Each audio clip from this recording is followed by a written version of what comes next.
New York. A 4.8 magnitude earthquake recorded in New Jersey that shook residents in surrounding states and New York City on Friday morning was one of the strongest in state history. The trembler was reported about 5 miles north of White House Station, New Jersey, at about 10:23 a.m. Friday, according to the United States Geological Survey. The epicenter was about 45 miles from New York City, where residents reported shaking furniture and floors. Earthquakes in this region are uncommon but not unexpected. It's likely people near the epicenter are going to feel aftershocks for this earthquake in the magnitude 2 to 3 range, and there's a small chance there can be an earthquake as large or larger, following an earthquake like this. Paul Earle, a seismologist at the USGS Earthquake Hazards Program, told reporters, "In terms of our operations, this is a routine earthquake. Immediately we knew this would be of high interest and important to people who don't feel earthquakes a lot." People reported feeling the shaking as far north as Maine and as far south as Norfolk, Virginia, following the quake, according to USGS.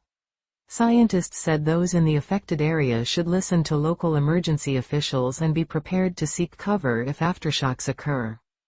"If you feel shaking, drop, cover and hold," Earle said. No major disruptions or damage have been reported in New Jersey or New York. "We have activated our State Emergency Operations Center. Please do not call 911 unless you have an actual emergency," said New Jersey Governor Phil Murphy. President Joe Biden spoke with Murphy about the earthquake and the White House is monitoring the situation. "He thinks everything's under control," Biden told reporters before leaving the White House for a trip to Baltimore. "He's not too concerned about it, the governor of New Jersey, so things are all right." New York Governor Kathy Hochul said the quake was felt throughout New York, and officials are assessing impacts and any potential damage. In Yonkers, New York, Mayor Mike Spano said City Hall shook but no injuries were reported. "A few moments ago our entire house shook for about 25 seconds or so here in Mendham, New Jersey," former New Jersey Governor Chris Christie said. USGS is still investigating the exact fault line at the center of Friday's quake and said it occurred in a region with dozens of fault lines that were more active millions of years ago. Officials in New York and New Jersey alerted residents to an aftershock Monday evening, nearly 8 hours after the earthquake. A 4.0 magnitude aftershock slammed New Jersey at around 6 p.m., with an epicenter about 4 miles southwest of Gladstone, according to the USGS. New York City's emergency notification system alerted residents to the aftershock minutes later, urging people to remain indoors and call 911 if injured. Hochul said there were no reports of serious damage after the aftershock, and officials were continuing to assess critical infrastructure. The aftershock Monday evening was at least the third that USGS recorded after the quake struck. As of Friday afternoon, the USGS aftershock forecast predicted a 36% chance of aftershocks at a 3.0 magnitude or higher, an 8% chance of aftershocks at a 4.0 magnitude or higher, and a 1% chance for aftershocks at a magnitude of 5.0 or higher over the next week. USGS scientists said informal observations can be a big help in understanding earthquakes, especially in a region where they're less common. "We encourage people to fill out the 'Did you feel it?' reports on our website," said Sarah McBride, a scientist with the USGS Earthquake Hazards Program. "This citizen science project is critical in terms of building our knowledge around earthquakes." By mid-afternoon on Friday, the agency said it had received more than 161,000 reports, and extrapolated that the quake had been felt by millions of people.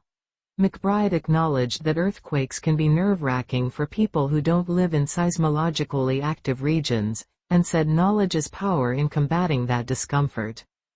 "The best thing you can do to relieve any unsettling feelings you might have is to learn how to protect yourself during shaking and how to prepare for earthquakes in the future," she said.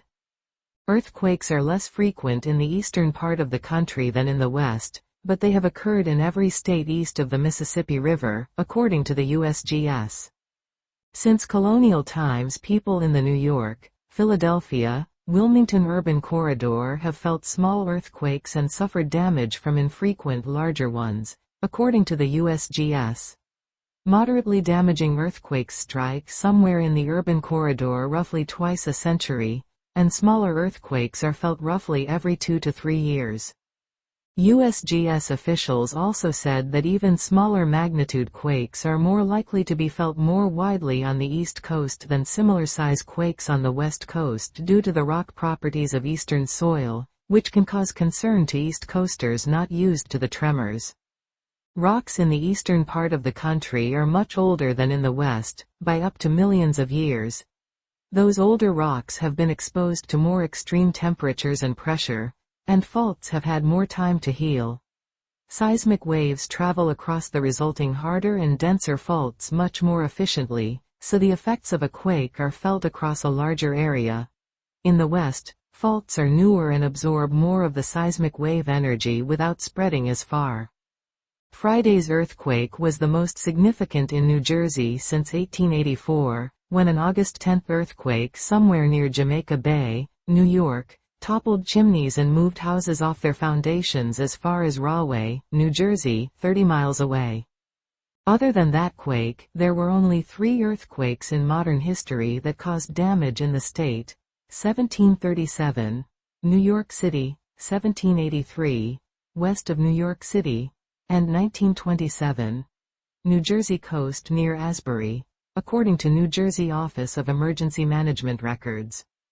The December 19, 1737 earthquake is believed by modern experts to have been a 5.2 magnitude quake, charted as taking place in the greater New York City area.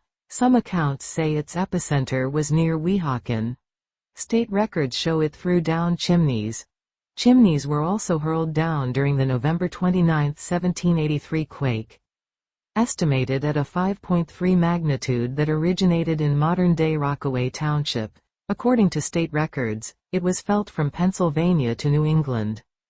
Residents and officials said the earthquake was felt throughout New York, as well as in New Jersey, Connecticut, Pennsylvania and elsewhere. It was also felt as far away as Cambridge, Massachusetts, about 250 miles away from the reported epicenter. Carita Walcott, a 38-year-old resident in the Bronx borough of New York, said the quake felt like a violent rumble that lasted about 30 seconds or so. It was kind of like being in a drum circle, that vibration, she said.